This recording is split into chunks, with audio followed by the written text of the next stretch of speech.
जून 2023 हैदराबाद के Rajiv Gandhi international airport के police station में सुबह सुबह एक आदमी अपनी भांजी, जिसका नाम अप्सरा होता है, उसकी मिसिंग रिपोर्ट लिखवाने आता है। उसका कहना था कि अप्सरा ठीक 2 दिन पहले किसी ज़रूरी काम से भद्राचलम गई थी, लेकिन अभी तक वो घर वापस नहीं लौटी है। हम कई दफ़ा उसका फ़ोन भी ट्राई कर चुके हैं, लेकिन उसका फ़ोन बंद आ रहा है।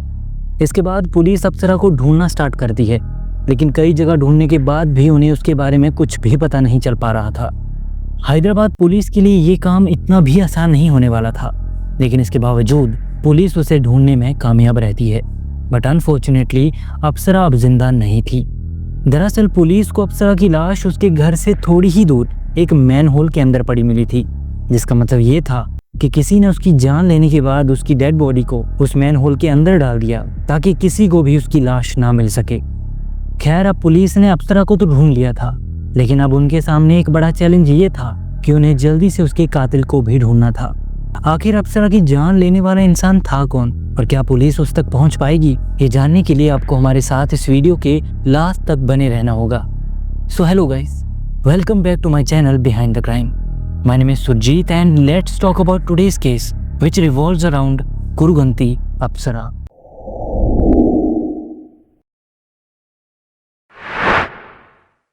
तमिलनाडु के कोयम्बटूर में रहने वाली कुरुगंती अप्सरा की शादी के राजा नाम के एक लड़के से होती है, जो कि कोयम्बटूर में एज अ सॉफ्टवेयर इंजीनियर एक कंपनी में काम करता था।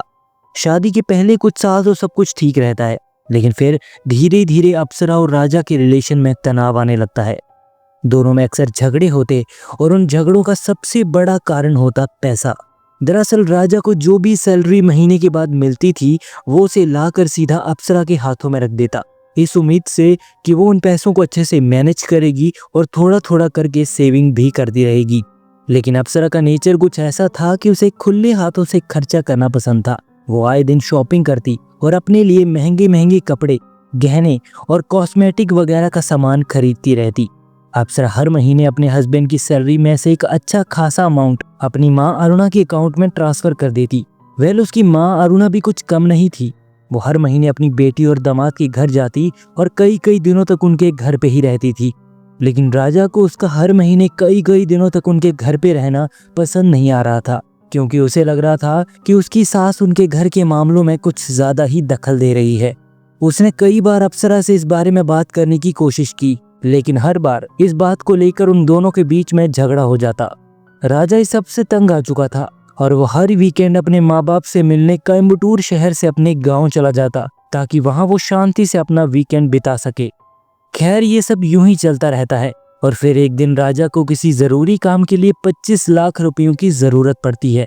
उसने सोचा कि उस काम के लिए वो कुछ पैसे अपनी सेविंग में से यूज कर लेगा और बाकी जो भी थोड़ा बहुत अमाउंट बचेगा उसे वो बैंक से एज ए लोन ले लेगा।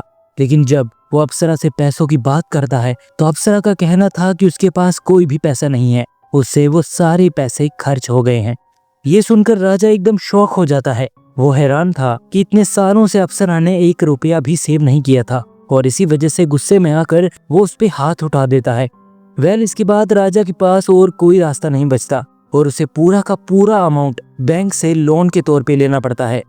वहीं दूसरी ओर अप्सरा गुस्से में आकर अपनी माँ के पास चली जाती है और जब उसने अपनी माँ अरुणा को इस बारे में बताया कि कैसे राजा ने उसके साथ मारपीट करी है, तो ये सुनते ही अरुणा अपनी बेटी अप्सरा को लेकर पुलिस स्टेशन पहुंच जाती है, जहां वो अपने दामाद राजा के खिलाफ डोमेस्टिक वायलेंस और डाउरी का केस फाइल करती है। इसके बाद पुलिस राजा को अरेस्ट कर लेती है और उसे पूरे 15 दिनों तक पुलिस स्टेशन में रखा जाता है। 15 दिनों के बाद जब राजा जेल से अपने घर पहुंचता है, तो उसे पता चलता है कि इस केस की वजह से उसकी कंपनी ने उसे जॉब से भी निकाल दिया है और ऊपर से बैंक वाले भी उसे लोन की वजह से तंग कर रहे थे। इन्हीं सब चीजों का राजा के दिमाग पर बहुत गहरा असर पड़ता है और इसी वजह से वो परेशान होकर एक रात सुसाइड करके अपनी जान ले लेता है।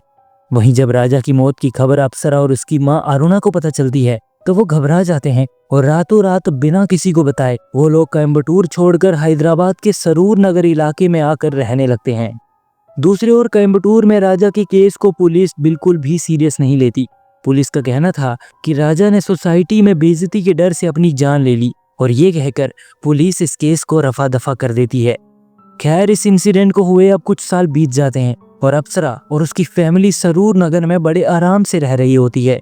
अप्सरा अब एक नई जगह पर अपनी नई लाइफ की शुरुआत कर चुकी थी। उसका सपना था कि वो साउथ की टीवी इंडस्ट्री में एज अ हीरोइन काम करे और इसके लिए वो कई सारे ऑडिशंस भी दे रही थी, लेकिन अभी तक उसे कोई भी ब्रेक नहीं मिला था। और इसीलिए उसकी माँ अरुणा उसके लिए रोज मैसम्मा टेम्पल जाकर उसके लिए प्रार्थना करती थी कि उसकी बेटी को जल्द ही टीवी में काम मिल जाए।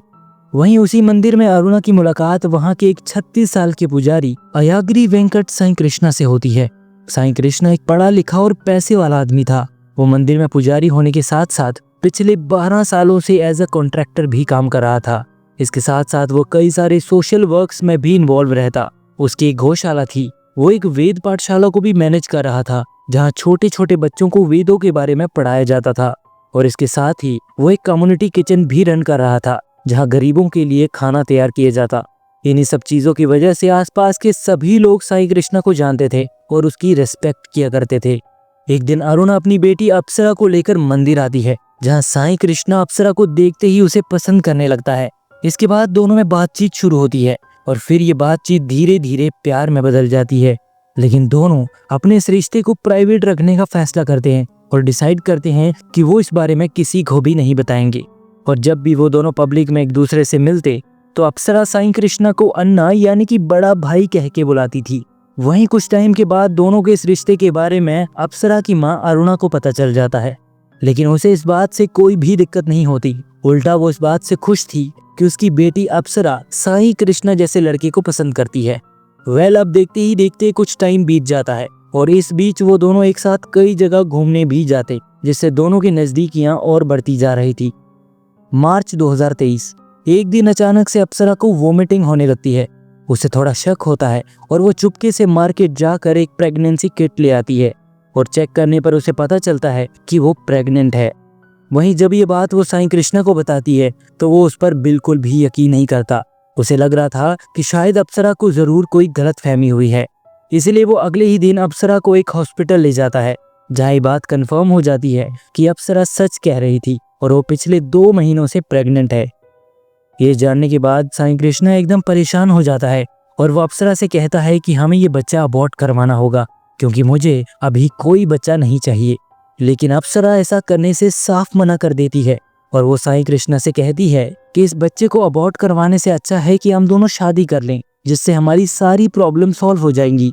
साईं कृष्णा के लाख समझाने के बाद भी अप्सरा नहीं मान रही होती, तो फाइनली साईं कृष्णा एक रात से पर्दा उठाता है और वो अप्सरा से कहता है कि मैं चाहकर भी तुमसे शादी नहीं कर पाऊंगा। दरअसल उसने अप्सरा से एक बात छुपा कर रखी थी कि वो पहले से ही शादीशुदा है और उसके उस शादी से 2 बच्चे भी हैं। ये जानने के बाद अप्सरा पूरी तरह से शॉक में थी और उसे कुछ भी समझ नहीं आ रहा था कि वो अब क्या करे। इसके बाद साईं कृष्णा उससे प्रॉमिस करता है कि वो जल्द ही अपनी वाइफ को डाइवोर्स देकर अप्सरा से शादी कर लेगा। उसकी ये बात सुनकर फाइनली अप्सरा अबॉर्शन के लिए मान जाती है। मार्च में अबॉर्शन के बाद अप्सरा साईं को शादी के लिए प्रेशराइज करने लगती है, लेकिन साईं कृष्णा हर बार उससे थोड़ा टाइम मांगता और कहता कि उसकी वाइफ उसे डाइवोर्स देने से मना कर रही है, लेकिन वो चिंता ना करे, वो जल्द ही कोई ना कोई रास्ता जरूर निकाल लेगा। इसी बीच साईं कृष्णा और अप्सरा दोनों मिलकर 3 जून को कोयम्बटूर जाने का प्लान बनाते हैं। 3 जून 2023 रात के करीब 8 बजे साईं कृष्णा अप्सरा को पिक करने के लिए उसके घर आता है। घर से निकलने के ठीक 1 घंटे बाद वो दोनों एक जगह पर खाना खाते हैं। खाने के बाद वो दोनों फिर से अपनी गाड़ी में बैठ जाते हैं और कोयम्बटूर के लिए निकल पड़ते हैं। थोड़ी देर बाद गाड़ी में बैठे बैठे अप्सरा की आंख लग जाती है और इसी बात का फायदा उठाकर साईं कृष्णा अपनी गाड़ी को नारखुड़ा नाम की एक जगह पे ले जाकर एक बंद पड़ी कंस्ट्रक्शन साइट के पास गाड़ी को रोक देता है। वहीं अप्सरा गहरी नींद में सो रही थी और इसी बात का फायदा उठाकर वो एक सीट कवर से उसका दम घोटने की कोशिश करता है। इससे अप्सरा की नींद खुल जाती है और वो अपने आप को बचाने की पूरी कोशिश कर रही होती है, लेकिन अप्सरा की सारी कोशिशें नाकाम रहती हैं और थोड़ी ही देर में अप्सरा को सांस न आने की वजह से वो वहीं पर बेहोश हो जाती है। लेकिन इसके बावजूद अप्सरा की सांसें चल रही थी और वो अभी भी जिंदा थी। इसके बाद साईं कृष्णा अपनी गाड़ी में से एक बड़ा सा पत्थर निकालता है, जो उसने घर से निकलते टाइम अपनी गाड़ी में रख लिया था। इस पत्थर को ले जाकर वो सीधा अप्सरा के सिर पे दे मारता है, जिससे उसकी वहीं मौके पर ही मौत हो जाती है। अप्सरा तो मर चुकी थी और साईं कृष्णा उसकी लाश को अपनी गाड़ी में डालकर वापस सरूर नगर आ जाता है और एक जगह सेफली वो अपनी गाड़ी को पार्क कर देता है। अगली सुबह यानी कि 4 जून को वो अप्सरा की माँ को कॉल करता है और उससे अप्सरा के बारे में पूछता है। अरुणा कहती है कि वो तो कल शाम को तुम्हारे ही साथ गई थी। ये सुनकर साईं कृष्णा एक झूठी कहानी बनाता है और वो उसकी माँ से कहता है कि कल रात को हम लोग कोयम्बटूर जाने वाले थे और जैसे ही हम लोग यहाँ से निकले तो अप्सरा को एक जरूरी काम से अपनी दोस्तों के साथ भद्राचलम जाना पड़ गया। इसके बाद मैंने उसे शमशाबाद बस स्टैंड पे ड्रॉप कर दिया और खुद घर वापस आ गया था। अभी मैं सुबह से उसका फोन ट्राई कर रहा हूँ लेकिन उसका फोन बंद आ रहा है। ये सुनने के बाद अरुणा एकदम परेशान हो जाती है और वो साईं को अपने साथ लेकर पुलिस स्टेशन जाती है, जहां वो दोनों अप्सरा की मिसिंग रिपोर्ट फाइल करते हैं। स्टेशन में साईं कृष्णा खुद को अप्सरा का मामा बताता है। दरअसल ऐसा करके वो पुलिस को गुमराह करना चाह रहा था और वो खुद को अप्सरा का एक क्लोज रिलेटिव दिखाने की कोशिश कर रहा था ताकि पुलिस का सीधा शक उस पर न जाए। इसके बाद वो पुलिस को बताता है कि उसने खुद रात को अप्सरा को बस स्टैंड पे ड्रॉप किया था, लेकिन अब उसका कुछ भी अता पता नहीं चल पा रहा है। खैर, इसके बाद पुलिस अप्सरा को ढूंढने में लग जाती है और वहीं दूसरी ओर साईं कृष्णा 5 जून को मैसम्मा टेम्पल से थोड़ी ही दूर एक बड़े से मैनहोल के अंदर अप्सरा की डेड बॉडी को डाल देता है। इतना करने के बाद भी उसका मन नहीं भरता और वो अगले दिन यानी कि 6 जून को 2 ट्रक भर कर मिट्टी मंगवाता है और उसे उस मैनहोल के ऊपर डाल देता है। इसके बाद वो उस जगह को लेवल करके उसमें कंक्रीट डाल के उसे पक्का कर देता है ताकि अप्सरा की डेड बॉडी मिलने की चांसेस ना के बराबर हो जाएं।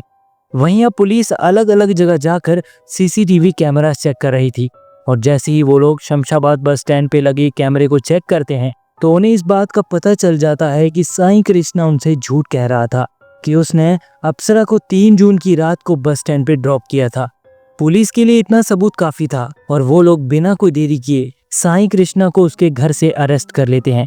इसके बाद पुलिस स्टेशन ले जाकर उसे इंटेरोगेट किया जाता है। साईं कृष्णा अब समझ चुका था कि वो फंस चुका है, उसके पास बचने का कोई भी रास्ता नहीं बचा है और इसी वजह से वो अपना जुर्म कबूल कर लेता है और कहता है कि हाँ, मैंने ही अप्सरा को मारा है। इसके बाद पुलिस उससे अप्सरा की डेड बॉडी के बारे में पूछती है तो वो बताता है कि उसने मंदिर के ठीक पीछे एक मैन होल के अंदर उसकी डेड बॉडी को डाला है। उसकी डेड बॉडी को मैन होल के अंदर डालने के बाद उसने उस जगह के ऊपर मिट्टी डलवा दी थी और फिर उसके बाद वहां कंक्रीट की एक लेयर बिछा दी ताकि किसी को भी उस पर शक ना हो। खैर, पुलिस बिना कोई देरी किए उस लोकेशन पर पहुंचती है और खुदाई करने के बाद फाइनली अप्सरा की डेड बॉडी को रिकवर कर लिया जाता है। इसके बाद पुलिस उससे अप्सरा को मारने का कारण पूछती है तो वो बताता है कि हम दोनों पिछले कुछ साल से रिलेशनशिप में थे और अप्सरा चाहती थी कि मैं अपनी वाइफ को डाइवोर्स देकर उससे शादी कर लूं, लेकिन मैं ऐसा हरगिज नहीं चाहता था क्योंकि मैं अप्सरा के लिए कभी उतना सीरियस था ही नहीं। और जब मैंने उसे समझाने की बहुत कोशिश की और कहा कि मैं ऐसा नहीं कर सकता तो उसने मुझे ब्लैकमेल करना शुरू कर दिया था।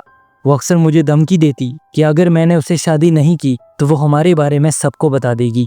दरअसल उसके पास हमारे कुछ प्राइवेट फोटोज थे, तो इस चीज़ को लेकर वो मुझे अक्सर धमकाया करती थी कि अगर मैंने अपनी वाइफ को नहीं छोड़ा तो वो सारे फोटोज ले जाकर मेरी वाइफ को दिखा देगी, जिससे मैं डर गया था क्योंकि मैं नहीं चाहता था कि हमारे बारे में किसी को भी पता चले। मैं उससे तंग आ चुका था क्योंकि मेरे इतना समझाने के बाद भी वो समझने को तैयार ही नहीं थी और इसलिए मुझे उसे मारना पड़ा। खैर, इसके बाद साईं कृष्णा के अगेंस्ट रंगारेड्डी डिस्ट्रिक्ट कोर्ट में ट्रायल शुरू होता है। सारे सबूतों और साईं कृष्णा के खुद के कबूलनामे को मद्देनजर रखते हुए साईं कृष्णा को अप्सरा की मर्डर में गिल्टी पाया जाता है और उसे मार्च 2025 में कोर्ट द्वारा उम्र कैद की सजा सुनाई जाती है। इसके साथ ही कोर्ट उस पर 10 लाख का फाइन भी लगाती है, जिसमें से 9,75,000 उसे अप्सरा के घर वालों को देने के लिए कहा जाता है और बाकी के 25,000 उसे कोर्ट में जमा करवाने होंगे। अप्सरा का अंत बेहद दर्दनाक था। उसे एक ऐसे इंसान से धोखा और मौत मिली जिससे वो बेहद प्यार करती थी। खैर, किसी ने सच ही कहा है, what goes around comes around. कुछ साल पहले जो अप्सरा ने अपने पति के साथ किया ना वो सही था और अब जो साईं कृष्णा ने अप्सरा के साथ किया ना वो। इसी के साथ ये केस यहीं पर समाप्त होता है।